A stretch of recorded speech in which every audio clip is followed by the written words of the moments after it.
Ladies and gentlemen, this is another situation where in amateur wrestling against catch can wrestling is the amateurs use a lot of what we call the outside leg. That's where the head is on the inside and the arms on the outside. So the simple counter is to get an overhook tight, jump out with the leg and then throw right underneath the legs. And finish in a strong position. There you go. And Alex, don't think, do it. That's nice. Perfect.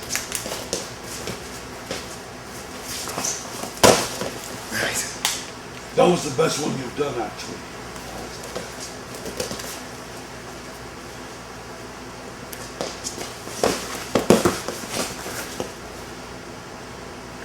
You know, Billy, there's a lot of times you don't have to jump back with that foot. If he said sometimes you can't get underneath, so you jump back with the foot and then you can slide around the head to get underneath. I see. That's the only reason you jump back. Oh. But if his head's low, you just do it.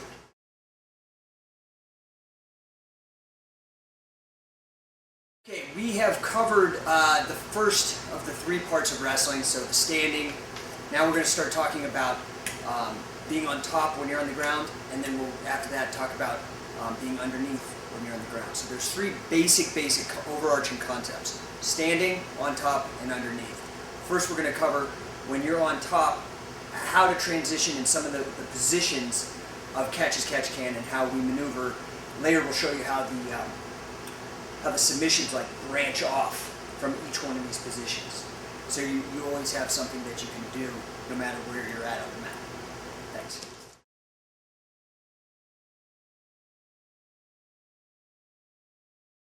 So the very first thing that we're going to talk about is there's 9 basic positions. Now, of course, there's many more than this, but these are just the 9 that we want you guys to understand to be able to flow from one to the next and transition rather easily, okay?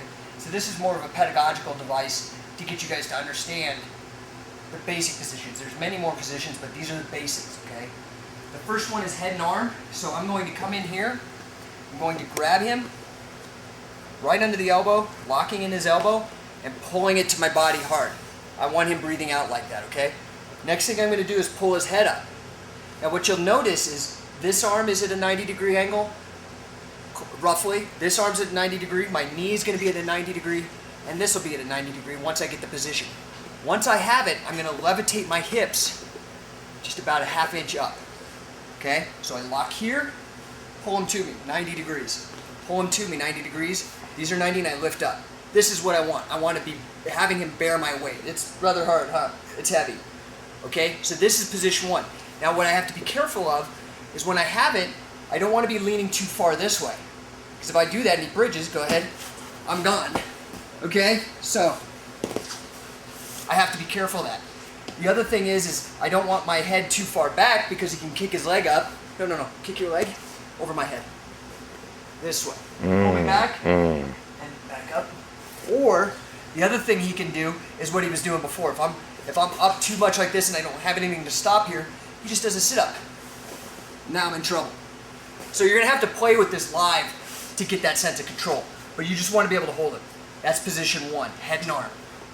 Position 2, I lace under, my arms come under. And if you come around, you'll see what I do with my arms here. Come around here. Jay, just explain. When you say lace under, you're changing the angle of your hip. Of my hips, right. So my hips are facing up. I'm going to basically sit through, under, backwards. Now my hips are facing down. As I do that, I continue rotating my hips, trying to keep my hips and my shoulders in alignment. Now look, I'm going to shove his face and pin his bicep here. And I'm going to continue rolling and pin his face with my hip and change the arm here. So I continue pinning. Now the benefit of this is he's bearing my weight. If he were to bridge up, go ahead and bridge up, I'm on his face, not his chest. See, I'm pinning his head.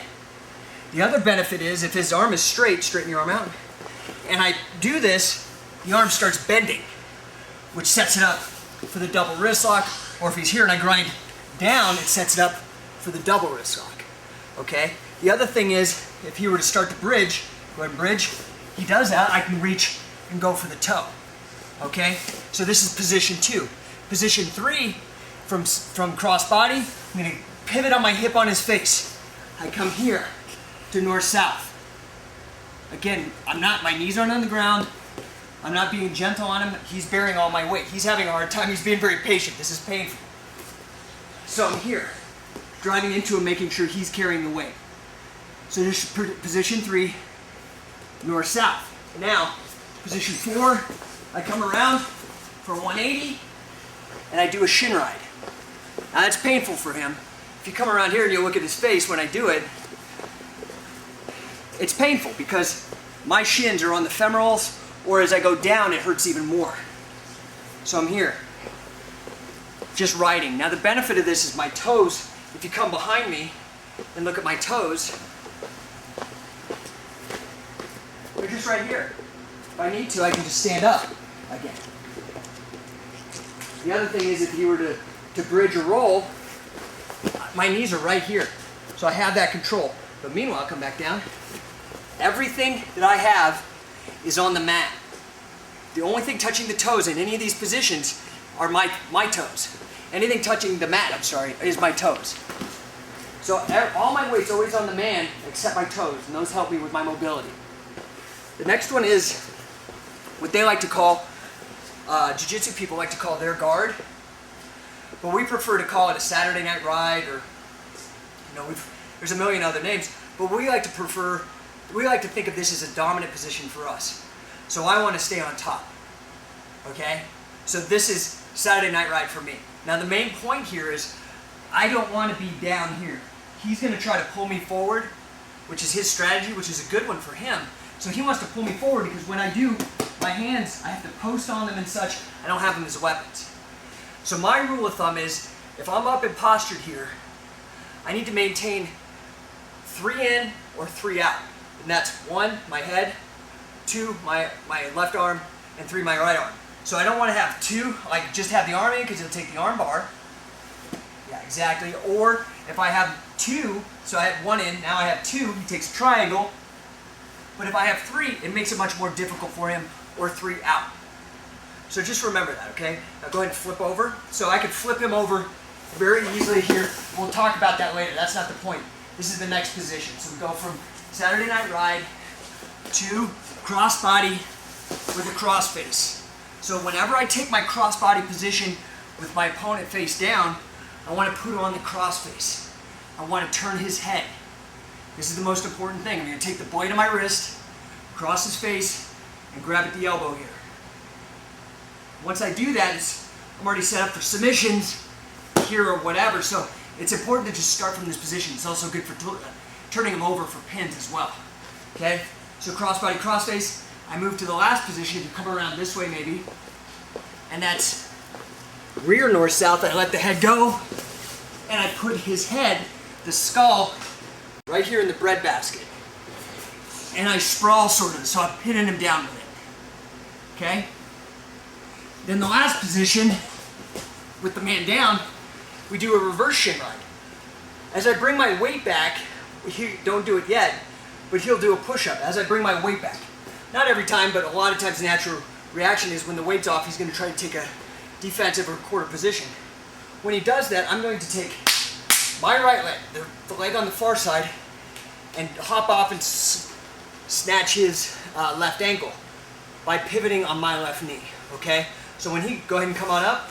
As he comes up, I hop off, scoop the ankle with this, and sit down on it, and sit here. Now look at my balance. I'm not like in on this feet, my feet aren't crossed. I'm as square as I can get with my weight sitting right back. I'm not leaning into him, taking the weight off. My weight is on that ankle. We call this, come around here. This is called a ball and chain ride. There's a million names, but what we call is a ball and chain, because if Alex would try to pull his foot out, he can't. It's a ball and chain. It's hooked. Okay? So in the submission from here is I just... Say again?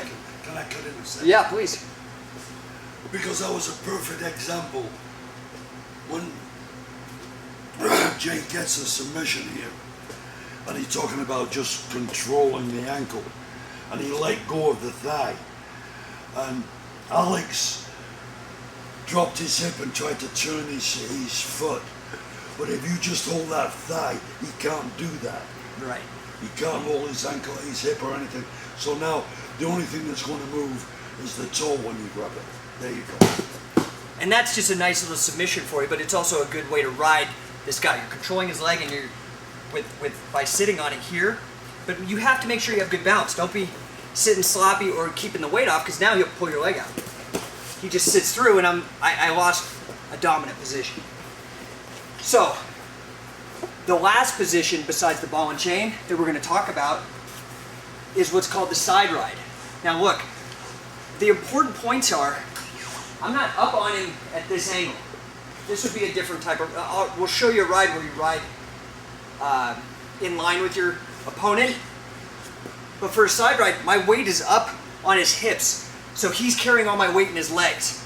This leg is out, so if you were to try to sit through this way, he can't. If you try to gun the other way, I've got it. I've got decent control here. Now I could set up a variety of submissions from here, but this is a side ride. I'm sideways on his hips with one leg in. Okay?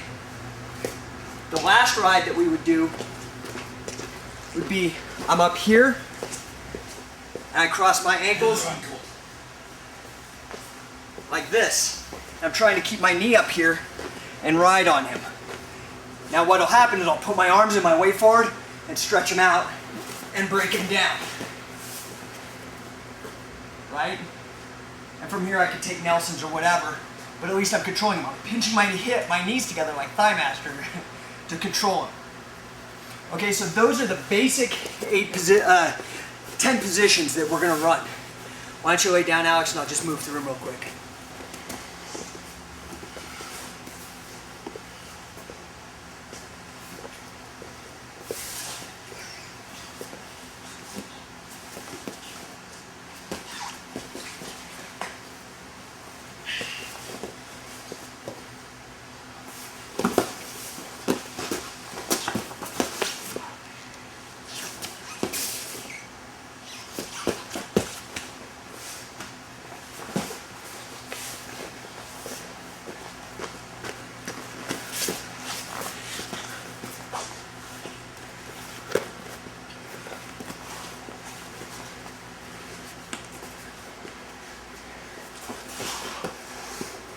So that's it.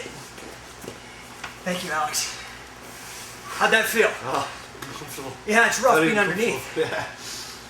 Anything else to add on the experience underneath? Can't get my breath. When I think I've got a chance to move, I get an elbow in the face or a hip bone in the eye, something like that. It's just totally disgusting. So what we're trying to do, there's two things here. When we do this as a drill, we go through, you master the positions first, then you do it as a flow drill to get your maneuvering around. It's good for him because it's stress inoculation. He's getting all of that, learning how to toughen up. But I'm also learning how to move and transition efficiently. What happens is you're wearing your opponent out if you're on top riding like Jake was. That's called riding. But the thing is here is that sooner or later the guy underneath is going to say to himself, I'm not going to stay here anymore. He's going to explode. When he does, he has to let an arm free, a leg free, an ankle free. His head will move, and if you're in position, you're going to get it for the submission. So it's like being a terrier, just you keep on snapping at the ankles, until he turns on you, you get the throat. Just as an explanation. You know, you never rush this type of riding. You make it as uncomfortable for him as you can, you know what I mean? Yeah. And if you're hurting him while you're doing it, all the better.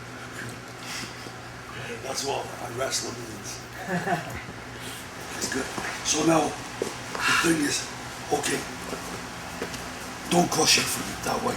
What you want to do is, that's it. But also, if you can't crush your feet, you're not in the, just hook his ankle with this leg. With this leg? That's it. Good. I see. Now squeeze your knees in. There you go. And get straight on it. There you go. him back. Now when he pushes up, cross your ankle. So now cross him this way? Now, yeah. Okay, now what that is that when he collapsed, you may have gone too far up his body. I see. You understand? So now what you would do is look underneath the armpits. Here? Both armpits. And push yourself back up. There you go. Oh, I see. Now you're in position. Now I break him. Yeah, now, okay. There. What you would do here is reach over his head here, grab the wrist, and with both hands. Okay. Now, don't take it this way. Bring it to me, because this is his weakest position here. And arch at the same time. There you go. I see. Wonderful. You understand about that, the angle there? Yeah, so you take him to the weakest angle. Yeah. The side he's strong. Here he's strong. Here you've got no muscles that support the in-between position. So when you're attacking, you try to work the arm to that position.